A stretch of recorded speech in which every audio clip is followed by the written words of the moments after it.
नमस्कार। आइए आपकी कुंडली पर प्रकाश डालते हैं। 1 दिसंबर सन 2000, 2:15 पर आपका जन्म हुआ। अजमेर राजस्थान में आपका जन्म हुआ है।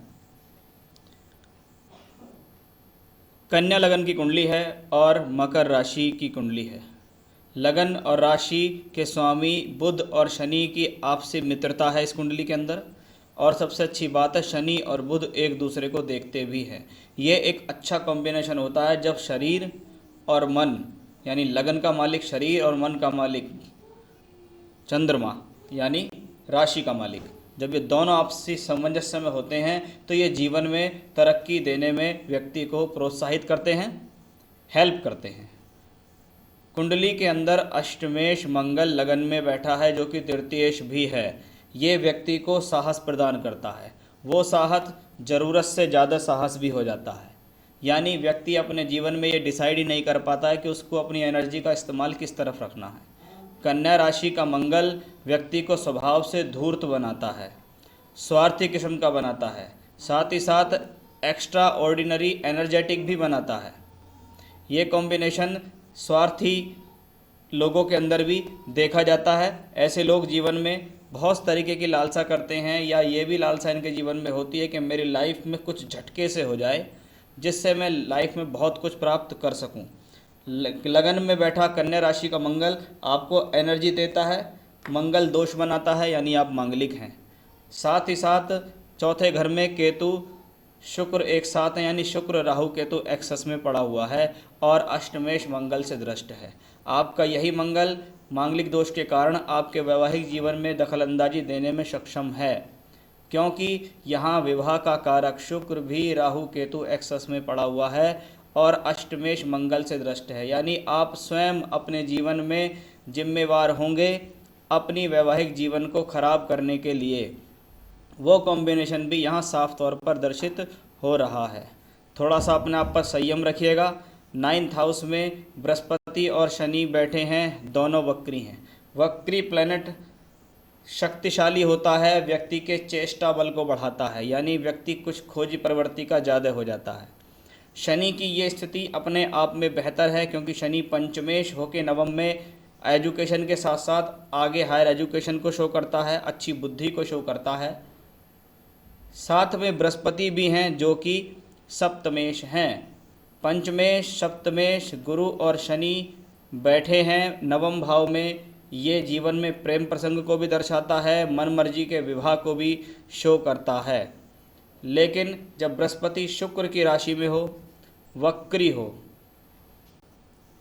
और शनि के साथ हो, तो व्यक्ति के मैच्योरिटी लेवल में थोड़ी प्रॉब्लम होती है। व्यक्ति को जीवन में मैच्योरिटी आने में बड़ा समय लग जाता है, उसके कारण वो अपने जीवन में नुकसान भी कर लेता है। तो ये दूसरा हानिकारक कॉम्बिनेशन बृहस्पति का पहला मंगल का था। अपने जीवन में आपको बड़े संयम से चलना होगा, नहीं तो अच्छे खासे नुकसान कर लेंगे आप अपने जीवन में। बुध और सूर्य का संयोग तीसरे घर में, दशमेश और लग्नेश बुध जब तीसरे घर में हों, ये साहस का एक अच्छा प्रतीक है।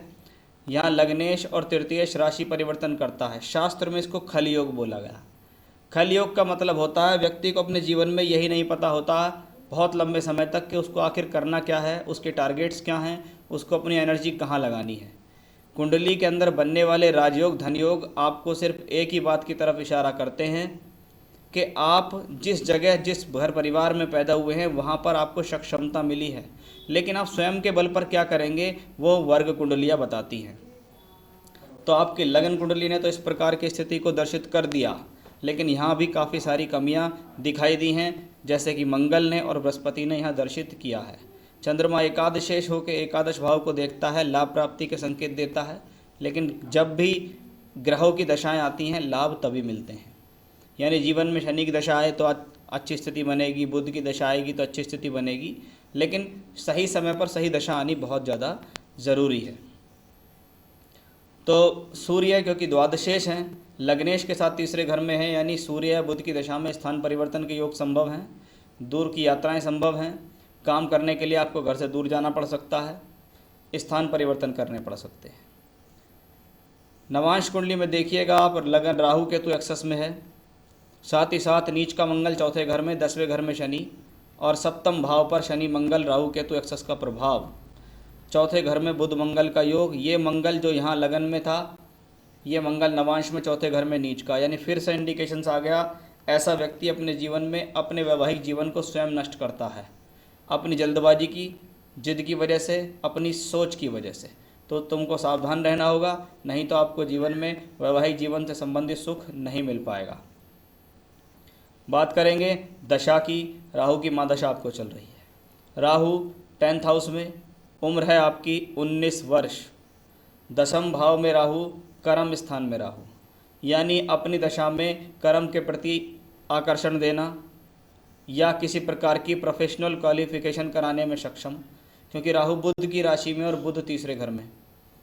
साथ में कौन है? द्वादशेश सूर्य, यानी राहु की दशा में किसी न किसी प्रकार की यात्राएं, डेली की ट्रैवल्स, स्थान परिवर्तन करके या किसी दूर स्थान से जुड़कर आपको लाभ के संकेत दिख रहे हैं। आप अपने प्रोफेशन के चार्ट में देखिएगा, यहाँ D10 में राहु शनि के साथ छठे घर में द्वादश भाव से संबंध बनाते हैं और द्वादश में लाभ स्थान का मालिक बुध।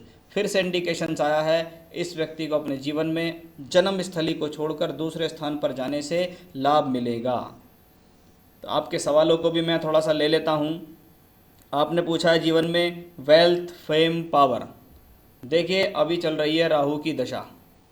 जीवन में राहु की दशा को अगर मैं एक कंडीशन में देखूं तो सबसे पहले राहु देखना बहुत ज़रूरी है।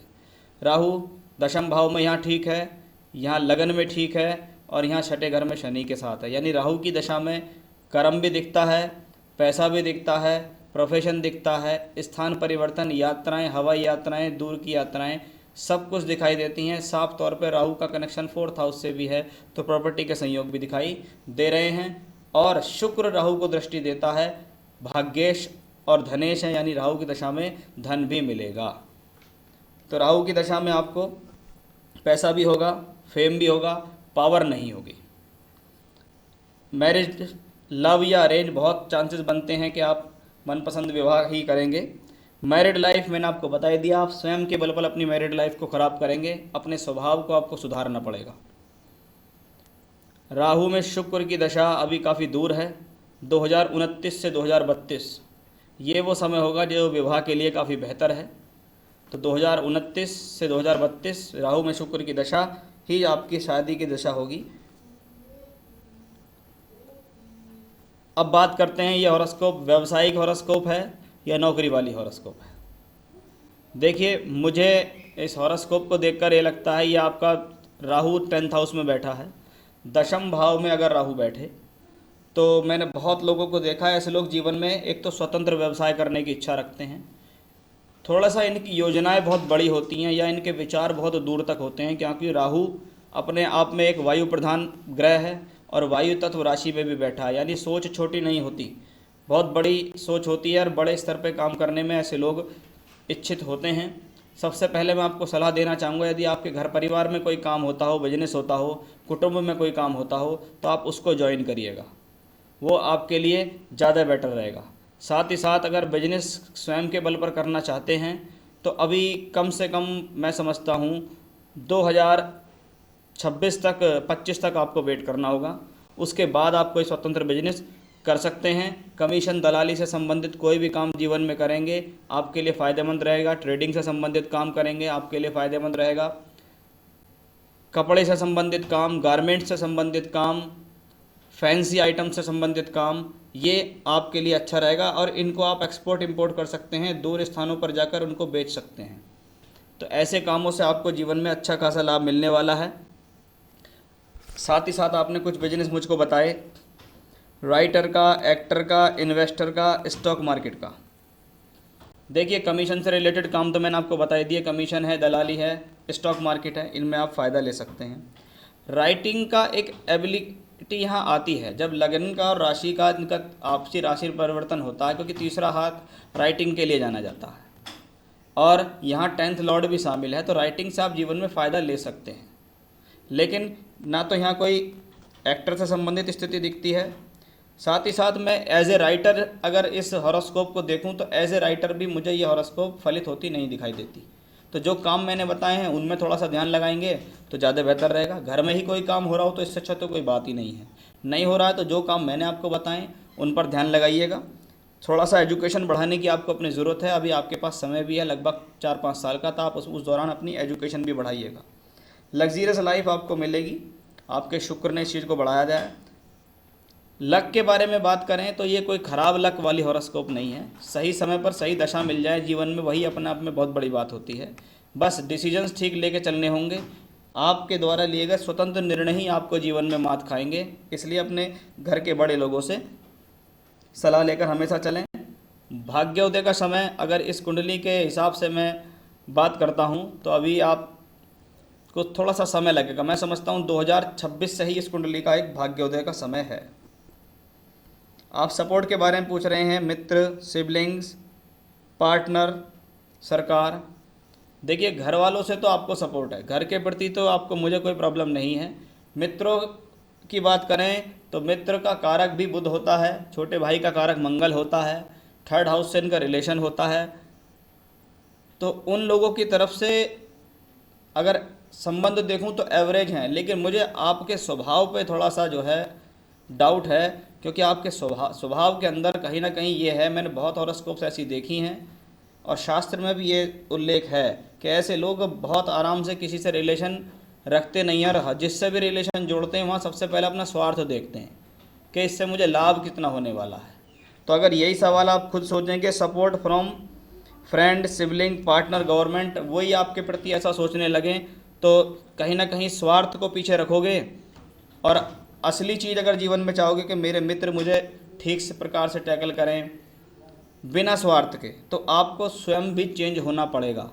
क्योंकि यही सवाल आपके लोग बाग या आपके सिबलिंग्स या आपके फ्रेंड्स मन में उठाते होंगे कि ये व्यक्ति जो है विश्वास लायक है या नहीं है, या ये व्यक्ति स्वार्थी तो नहीं है। तो मुझे उनकी तरफ से कोई प्रॉब्लम नहीं दिखती है, आपकी तरफ से समस्या दिखती है। तो थोड़ा सा स्वभाव के लिए मैं आपको बार बार कर रहा हूँ, क्योंकि जैसे जैसे आपकी उम्र बढ़ेगी आपका सिर्फ ध्यान एक ही टारगेट होगा कि जीवन में पैसा कैसे कमाएं। चाहे चीट भी करना पड़ जाए, लेकिन पैसे का टारगेट आपका पहला रहेगा और यही आपको जीवन में मात भी दे देगा। उसके चक्कर में आपके लोगों के साथ रिलेशन भी ख़राब हो जाएंगे, चाहे वो रिलेशन सिबलिंग्स से हों, फ्रेंड्स से हों, वाइफ से हों, घर वालों से हों। तो राहु की दशा बहुत लंबी है। अभी तो राहु में राहु चल रहा है दिसंबर 20 तक, फिर राहु में बृहस्पति आपको आने वाला है दिसंबर 20 से मई 2023 तक आएगा। बृहस्पति भाग्य स्थान में बैठा है, शनि के साथ है। एजुकेशन का रिलेशन मुझे ज़्यादा दिखता है, तो मैंने आपको सलाह भी दी है कि 2024-25 तक आप अपनी एजुकेशन को बढ़ाइए। जितना ज़्यादा आप अपनी एजुकेशन को बढ़ाएंगे तो बेहतर रहेगा। बाद की स्थितियाँ तो यही दिखती हैं कि आपके मन में आएगा सफल व्यवसाय करने का ही निर्णय। उसके लिए 2026 से पहले बिल्कुल भी ना सोचें। तो ये था आपके हॉरोस्कोप का एनालिसिस। बुध की दशा चल रही है, यानी राहु की दशा चल रही है, क्योंकि राहु बुध की राशि में है। तो भगवान विष्णु की पूजा कीजिए, कम से कम बुधवार विष्णु सहस्त्र नाम का पाठ कीजिए।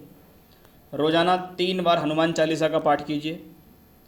मंगलवार के दिन हनुमान मंदिर जाइए, प्रसाद चढ़ाइए हनुमान जी को, वहाँ पर खड़े होकर हनुमान चालीसा का पाठ कीजिए। तो ये 3 उपाय हैं जो आपको लगातार करने हैं और आपके लिए बहुत हद तक फ़ायदेमंद रहेंगे। एक डबल फायर ऑस्ट्रेलियन ओपल पहनने की मैं आपको सलाह दूंगा कि एक डबल फायर ऑस्ट्रेलियन ओपल सीधे हाथ की तर्जनी उंगली में आपको चांदी की अंगूठी में पहनना है। वही आपके लिए बेहतर रहेगा, क्योंकि शुक्र थोड़ा पीड़ा में है, भाग्येश है आपका, तो वो आपके लिए ज़्यादा बेहतर रहेगा। तो एकमात्र स्टोन आपके लिए है डबल फायर ऑस्ट्रेलियन ओपल। आपको चाहिए तो मुझसे भी प्राप्त कर सकते हैं। जो रेमेडी मैंने आपको बताई है उसमें रेगुलरिटी रखिएगा, अपने टारगेट को सटीक कीजिएगा, भटकाव की आपको कोई ज़रूरत नहीं है। जितना भटकाव से बचेंगे उतना बढ़िया, और जितने जो भी डिसीजन लेने हों उसमें लोगों का सहयोग लीजिए आप, तभी आपको फ़ायदा मिलेगा। नमस्कार।